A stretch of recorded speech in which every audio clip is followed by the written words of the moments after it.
Welcome guys, आज का target 1 million like and subscribe, comment share जरूर करें। तेरे इश्क पर जान कुर्बान भाग 12। मीरा की जैसे ही आंख खुली, उसे रात में जो कुछ भी हुआ सब याद आने लगा। उसने अपने पास देखा तो मधु वहां नहीं थी। मीरा घबरा कर उठ बैठी। उसने पूरे कमरे में नजरें घुमाकर देखा तो उसे मधु नजर नहीं आई। मधु का बैग देखकर उसकी जान में जान आ गई।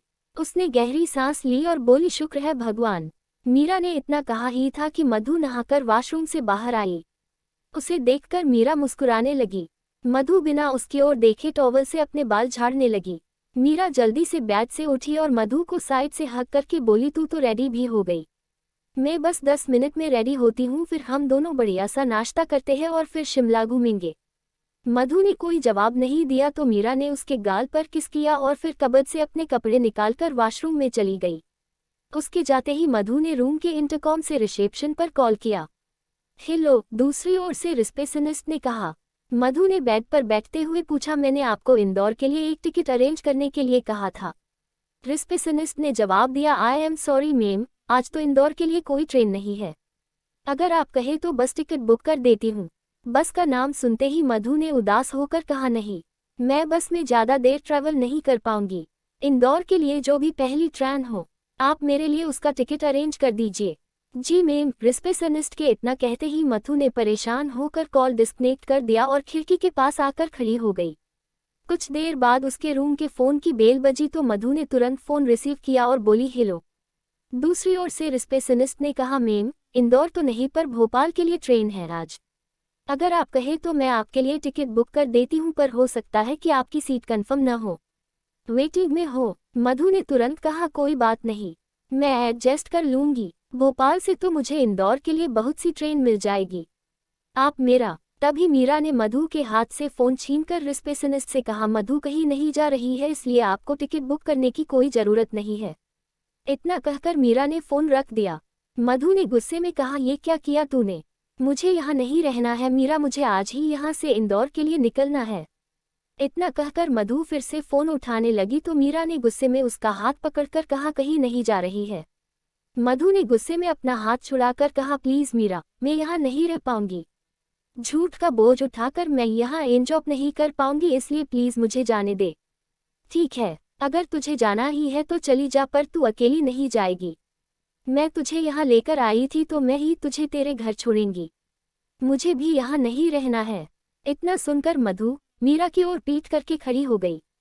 मीरा ने उसके सामने आकर कहा, अंकल ही कहते हैं न किसी की खुशी के लिए बोला गया एक झूठ नहीं होता है, तो मैंने भी वे झूठ तेरी खुशी के लिए बोला था। जब तू होती है तो मैं तुझसे ज़्यादा खुश होती हूँ। तू मेरे लिए मेरे मोम डैड से भी बढ़कर है। तुझे झूठ बोलते वक्त मुझे तेरी मुस्कान नजर आई और किसी चीज़ के बारे में मैंने सोचा ही नहीं। अगर फिर भी तुझे लगता है कि मैंने गलत किया है तो आई एम सॉरी। हम आज ही वापस चलते हैं। इतना कहकर मीरा भी अपना सामान सूटकेस में डालने लगी। मधु वही खड़ी उसे देखने लगी और कुछ देर बाद वो रेडी होने लगी। मीरा भी सामान पैक करने के बाद रेडी हो गई। उसके रेडी होते ही मधु ने अपना बैग उठाकर पूछा, चले? मीरा ने अपसेट होकर कहा, मैं वापस जाने के लिए टिकट्स अरेंज करती हूँ, तब तक तू नाश्ता कर ले। मैं नाश्ता रूम में ही मंगवा लेती हूँ। इतना कहकर मीरा ने रोते हुए टेबल पर रखा फ़ोन उठाया ही था कि मधु ने पूछा, अब क्या गेस्ट हाउस तक जाने के लिए भी टिकट बुक करेगी? ये सुनकर मीरा ने हैरानी से मधु की ओर देखा तो मधु ने मुस्कुराते हुए कहा, यह होटल बहुत महंगा है, इसलिए हम हमारे फ्रेंड्स के साथ गेस्ट हाउस में रहेंगे। ये सुनते ही मीरा ने मुस्कुराते हुए मधु को गले लगा लिया। उसकी आंखों से आंसू बहने लगे। मधु ने उसके आंसू पोंछकर कहा, सिर्फ तेरी खुशी के लिए मैं यहाँ रुक रही हूँ, पर अगर आगे से तूने फिर कभी ऐसा किया तो मैं तुझसे कभी बात नहीं करूँगी, कभी नहीं करूँगी, प्रॉमिस। मीरा ने अपने दोनों कान पकड़कर कहा। मधु ने उसे हक किया और उसके गाल को छूकर कहा, मीरा, तेरे लिए मेरी खुशी बहुत मायने रखती है, तो मेरे लिए भी तेरी खुशी से बढ़कर कुछ नहीं है, इसलिए आज मैं यहाँ रुक रही हूँ, पर घर पहुँचते ही हम दोनों मिलकर माँ और पापा को सच बताएंगे, और अगर सच जानने के बाद वो मुझ पर गुस्सा करे और मुझसे कुछ भी कहे तो तू चुपचाप सिर्फ सुनेगी, उनसे कोई बहस नहीं करेगी। प्रॉमिस कर, पक्का वाला प्रॉमिस। अब हम नाश्ता करें, मुझे बहुत भूख लग रही है, मीरा ने मुंह बनाकर कहा। मधु ने मुस्कुराते हुए सिर हिला दिया तो मीरा तुरंत इंटरकॉम से फ़ोन करने लगी और उसने मधु से पूछा, तू क्या खाएगी? पोहे, जलेबी और हाँ, कचौरी भी। मधु के इतना कहते ही मीरा को बहुत हंसी आई और वो जोर जोर से हंसने लगी। मधु ने उसे हंसते देखा तो हैरानी से पूछा, अब इसमें हंसने की क्या बात है? मीरा ने हंसते हुए कहा, स्वीट हार्ट, हम इंदौर में नहीं शिमला में हैं। ये सुनकर मधु मुंह बनाने लगी और बोली, मुझे तो हर सुबह यही सब नाश्ते में खाने की आदत है। मीरा ने मुस्कुराते हुए कहा, मधु यहाँ ये सब मिल तो जाएगा पर हमारे इंदौर जैसा टेस्ट नहीं मिलेगा और तुझे तो बिल्कुल पसंद नहीं आएगा। ठीक है तो फिर कुछ भी ऑर्डर कर दे, मधु ने मुंह बनाकर बैठते हुए कहा। मीरा हंसने लगी। इधर रोहित करण के रूम में पहुंचा तो करण अभी भी सो रहा था। रोहित ने करण को उठाते हुए कहा, करण उठ, 11 बज रहे हैं। आज तेरे होटल का भूमि पूजन है तो तुझे भी तो टाइम पर पहुंचना होगा ना। चल उठ। करण ने अपने मुंह पर तकिया रखते हुए कहा, तू काका और महेश के साथ साइड पर पहुंच, मैं आधे घंटे में रेडी होकर आता हूँ। अच्छा ठीक है पर प्लीज तू जल्दी आ जाना क्योंकि तू भूमि पूजन के बाद मुझे कहीं जाना है। इतना कहकर रोहित वहां से चला गया। उसके जाते ही करण ने अपना तकिया हटाया और अपनी आंखें खोली और जोर से आवाज लगाई, काका प्लीज जाने से पहले मेरे लिए एक ब्लैक कॉफी बना दीजिए। करण ने इतना कहा ही था कि काका उसके लिए कॉफी लेकर आए और करण को देते हुए बोले, छोटे साहब ये आपकी ब्लैक कॉफी। करण उठकर बैठा। उसने काका के हाथ से कॉफी ली और पीने लगा। उसने कॉफी पीते हुए काका से पूछा, काका भूमि पूजन की सारी तैयारी हो गई है ना? काका ने मुस्कुराते हुए जवाब दिया, हाँ बेटा, मैंने खुद सारी तैयारी करवाई है। पूजा का शुभ मुहूर्त दोपहर 1 बजे का है, आप टाइम पर आ जाइएगा। करण ने कोई जवाब नहीं दिया। काका ने फिर से कहा, निकलने से पहले आपका नाश्ता बना देता हूँ। क्या खाएंगे आप? करण ने कॉफी पीते हुए कहा, पोहे बना दीजिए। जलेबी तो आपको बनानी आती नहीं है। काका ने मुस्कुराते हुए सिर हिलाया और चले गए। उनके जाते ही करण हाथ में कॉफी का मग लिए उठ खड़ा हुआ। उसने कॉफी पीते हुए अपने एक हाथ से टेबल पर रखा अपना लैपटॉप ऑन किया और होटल के ब्लूप्रिंट देखने लगा। इधर मधु और मीरा अपना बैग लिए गेस्ट हाउस पहुंची। उन्हें देखते ही उनके फ्रेंड्स बहुत खुश हुए। सिया ने मधु को गले लगाकर कहा, अब आएगा शिमला घूमने का मजा। सब मुस्कुराने लगे। विनय ने दोनों के बैग उठाकर ले जाते हुए कहा, मैं तुम्हारे बैग रूम में रखकर आता हूँ। इतना कहकर विनय बैग्स रूम में रखने के लिए चला गया। समीर ने सबसे कहा, चलो गाइस, बस रेडी है, शिमला की सैर करते हैं। ये सुनकर सब एक साथ उछलने लगे। मधु ने तुरंत कहा, हम सबसे पहले बर्फ के पहाड़ देखने चलेंगे। ये सुनते ही सब हंसने लगते हैं। हम एक काम करेंगे, सबसे पहले बर्फ देखने ही चलते हैं और तुझे न उन बर्फ की पहाड़ियों में ही छोड़ आएंगे, फिर तू जी भर के बर्फ की पहाड़ियां देखती रहना। समीर ने मधु को चिढ़ाते हुए कहा। सब हंसने लगे तो मधु ने गुस्से में कहा, तुम सब मेरा मजाक उड़ा रहे हो, नहीं जाना मुझे तुम सबके साथ। इतना कहकर मधु सोफे पर बैठ गई। उसे देखकर सब हंसना बंद कर दिया। सुप्रिया ने मधु को साइड से पकड़ते हुए कहा, अच्छा बाबा सॉरी, अब कोई तेरा मजाक नहीं उड़ाएगा। हाँ, अब कोई मधु का मजाक नहीं उड़ाएगा, समझे तुम लोग। मीरा ने इतना कहा ही था कि सब फिर से हंसने लगे और मीरा भी। ये देखकर मधु ने पास ही सोफे पर रखा पिलो उठाकर मीरा की ओर फेंक दिया। तभी मधु के फोन की बेल बजने लगी। उसने फोन देखते ही हैरानी से कहा, रोहित। रोहित का नाम सुनते ही मीरा तुरंत आकर मधु के पास बैठ गई और उसने मधु को फोन रिसीव करने का इशारा किया।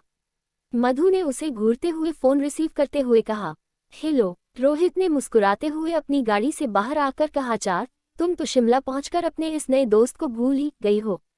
मधु ने मीरा की ओर देखकर रोहित से कहा, ऐसी कोई बात नहीं है रोहित।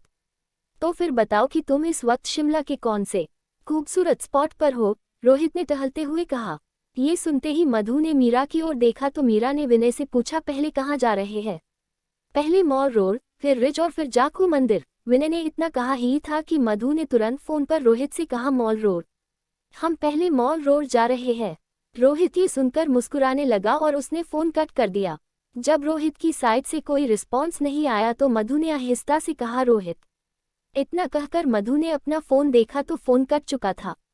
क्या हुआ? मीरा ने पूछा। मधु ने उसकी ओर देखकर कहा, काट दिया। मीरा, ये रोहित व्यास तुझे कुछ अजीब नहीं लगता? कल ही हमसे मिला है और आज इतना फ्रेंडली हो गया कि मुझे फोन कर रहा है। मुझे ऐसे लोग जरा भी पसंद नहीं है। मीरा ने मुस्कुराते हुए कहा, मधु तू न छोटी छोटी बात पर हाइपर क्यों हो जाती है? वो तुझसे बात करना चाहता है तो तेरे लिए बुरा हो गया।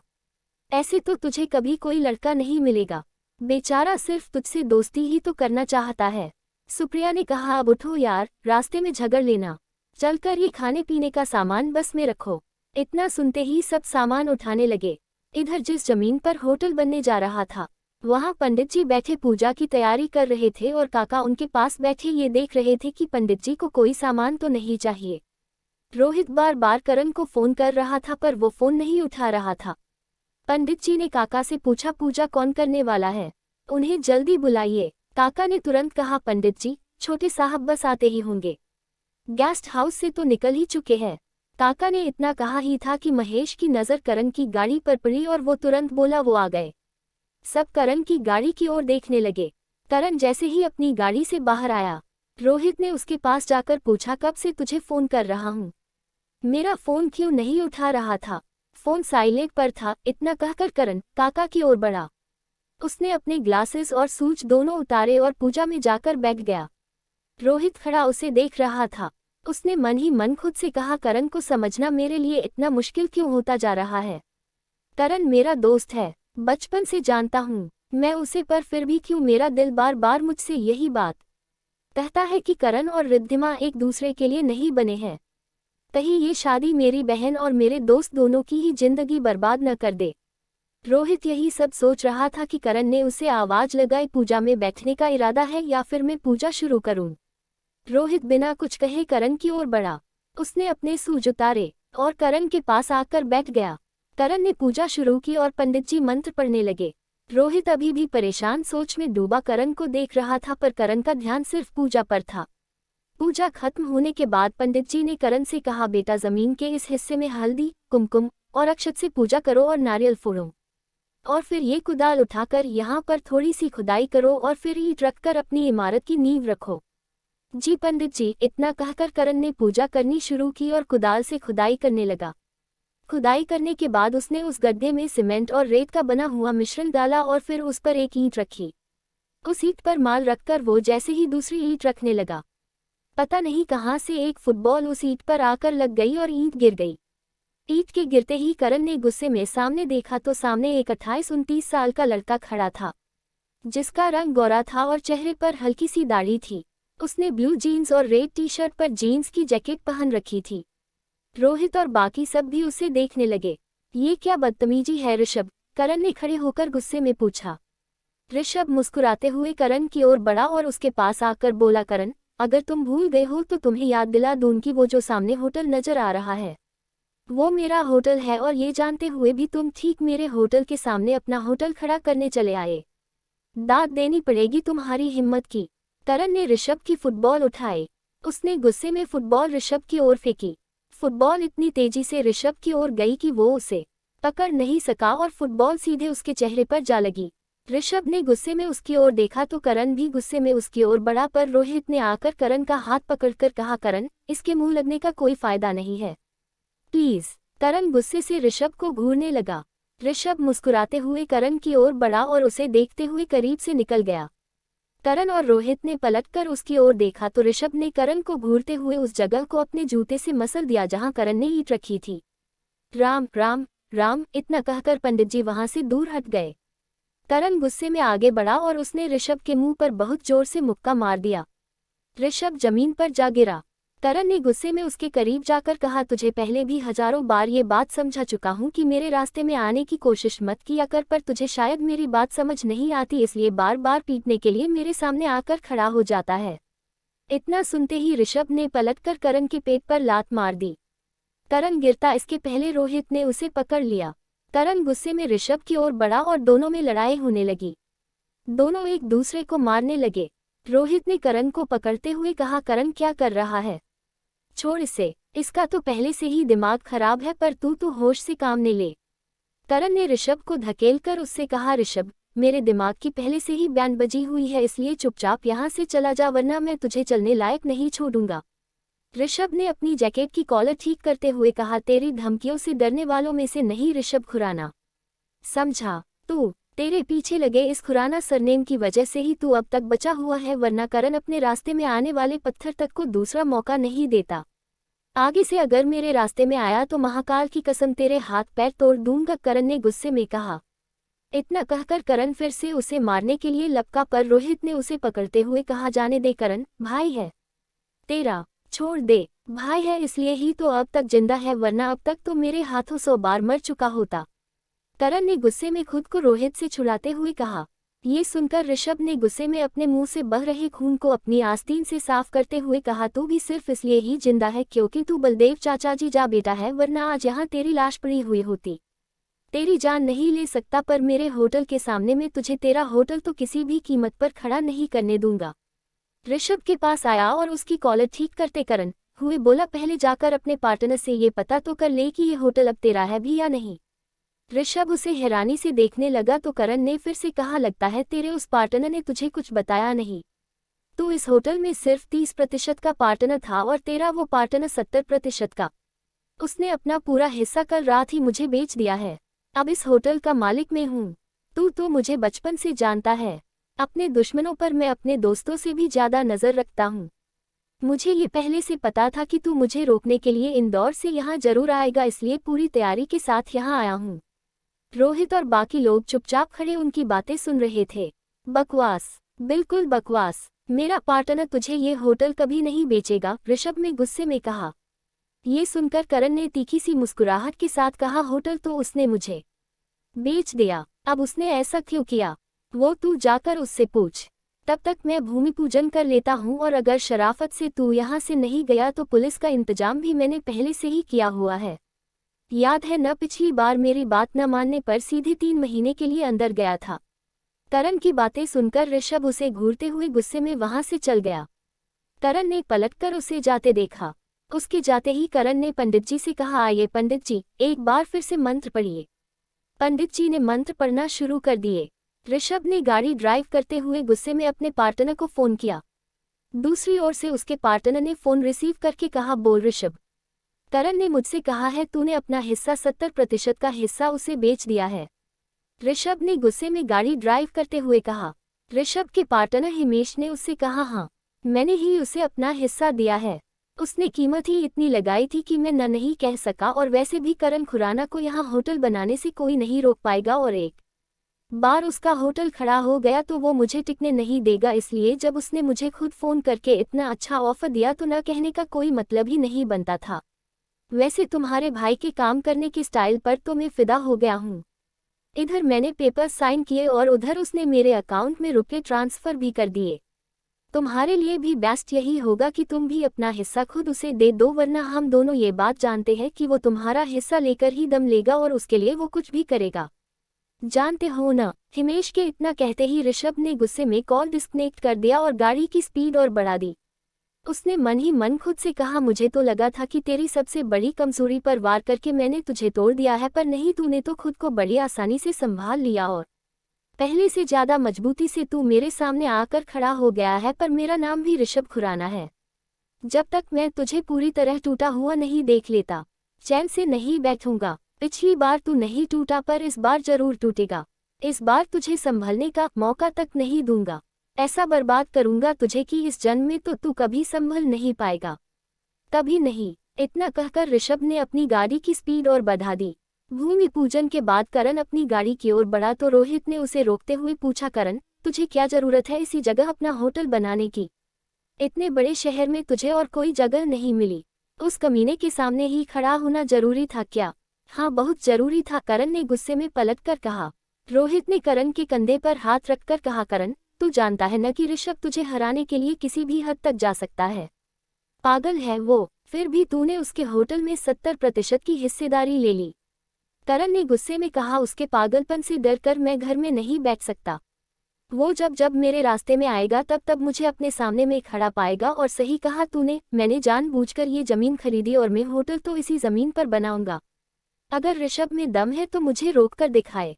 इतना कहकर करण अपनी गाड़ी में बैठ लगा और उसने रोहित से पूछा, मैं ट्रैकिंग के लिए जा रहा हूँ, चलेगा? नहीं, मुझे कहीं और जाना है, रोहित ने तुरंत कहा तो करण ने अपनी गाड़ी स्टार्ट की और चला गया। उसके जाते ही रोहित ने अपनी गाड़ी की ओर दौड़ते हुए कहा, मिस्टर रोहित व्यास, इन दोनों भाइयों के चक्कर में आप ये भूल गए हो कि आप यहाँ क्यों आए हो। इतना कहकर रोहित गाड़ी में बैठा और गया। इधर मधु और मीरा अपने फ्रेंड के साथ मॉल रोड पहुंची। खूबसूरत वादियों के बीच बसे बाजार को देखकर मधु की खुशी का ठिकाना ही नहीं रहा। मीरा ने उसे खुश देखकर उसकी बाह में हाथ डालकर चलते हुए पूछा, कैसी लगी है ये जगह? बहुत सुंदर, यहाँ तो कितनी सारी दुकानें हैं। मधु ने चारों ओर देखकर कहा। मीरा ने चलते हुए कहा, हाँ, और हम यहाँ ढेर सारी शॉपिंग करेंगे। मधु ने खुश होते हुए कहा, हाँ मीरा, आज मेरे पास भी ढेर सारे रुपये हैं। पापा ने बर्थडे पर दिए थे और मैंने न अपनी गुल्लक से भी सारे रुपये निकाल दिए थे। आज मैं सबके लिए शॉपिंग करूंगी। विनय ने मीरा से कहा, तुम गर्ल्स गैंग शॉपिंग बाद में करना। पहले हम गैटी थिएटर देखेंगे, फिर टाउन हॉल, फिर कालीबाड़ी मंदिर और फिर स्कैंडल पॉइंट चलेंगे। उसके बाद तुम शॉपिंग करना, वरना हमारा घूमना नहीं होगा और तुम सब सारा दिन शॉपिंग में ही लगा दोगी। करेक्ट, समीर ने विनय का साथ देते हुए कहा। सारी लड़कियां मुंह बनाने लगी। समीर ने फिर कहा, अब चलो, यहाँ खड़ी होकर मुंह मत बनाओ। सब चलने लगे। मधु ने चलते हुए ऊपर बर्फ की पहाड़ियों को देखकर बड़ी ही मासूमियत से पूछा, वहाँ पहाड़ी पर कब जाएंगे? इसकी गाड़ी तो अभी भी पहाड़ों में ही अटकी हुई है, विनय ने उसे छेड़ते हुए कहा। सब फिर से हंसने लगे। सिया ने मधु का हाथ पकड़कर कहा, मधु, वहाँ भी जरूर जाएंगे, पर पहले ये सब देख लेते हैं। तुझे पता है, टाउन हॉल ठीक वैसी ही इमारत है जैसी तुझे पसंद है। तू एक बार चल तो सही, यहाँ मुझे बहुत सी टीवीजे नजर आएगी। वो जगह तुझे सच में बहुत आएगी। मधु ने दिया तो सब आगे बढ़े। वेलकम गाइस, हमारे चैनल पर नई है तो subscribe and like comment share जरूर करें ताकि आगे की स्टोरी आप लोगों के बीच अपलोड कर सको।